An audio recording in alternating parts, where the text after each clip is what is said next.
खरं तर उखाणा असतो 2 ओळींचा फक्त. खरं तर उखाणा असतो 2 ओळींचा फक्त. पण संधी चालून आली तर होईल म्हणते व्यक्त. नाव घ्या नाव घ्या नाव काय घ्यायचं, नवरोबाला शेवटी आहोत म्हणायचं.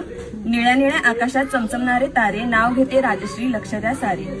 नाव घेते नाव राजश्री माझे नाव, मानगाव माझे गाव, लहानपणापासून ज्यांची लाभली साथ, अशा सोमानानी रुक्मिणीची मी नात. उंबराच्या झाडाखाली दत्ताची सावली, जानबा बेंके माझे वडील, रेखा माझी माऊली. माहेरला प्यारी होती मनी माऊ, नयन माझी बहिणी, अविनाश माझा भाऊ. नाव घ्यायला सुरुवात करते गणपतीला स्मरून, आता माझ्या नवीन परिवाराची ओळख देते मी करून. ज्यांच्यामुळे सगळ्यांचे चेहरे असतात हसरे, स्वभावाला असे एक नंबर माझे सासरे. साध्या वरण भातावर साजूक तूप घालायचं, रुपाली पाटील यांना आता सासूबाई म्हणायचं.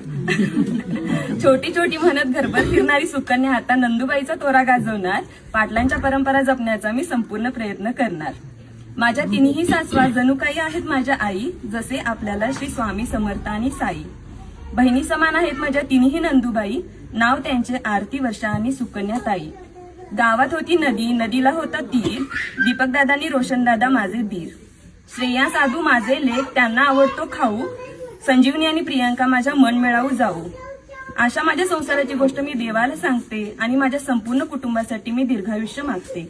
बेनकेंची लेख आता पाटलांची सून होणार, मी सगळ्यांचा मनापासून सांभाळ करणार, गुण्या गोविंदाने संसार करणार. लक्ष्मीच्या रूपाने माझ्या पायाचे ठसे उमटतील, लक्ष्मीच्या रूपाने माझ्या पायाचे ठसे उमटतील. माझी ओळख करून देते मी सौ राजश्री सूरज पाटील. जमले आहेत सारे पाटलांच्या दारात, जमले आहेत सारे पाटलांच्या दारात. सुरेशराव नाव घेतलं तुमचं तर उचलून न्या घरात.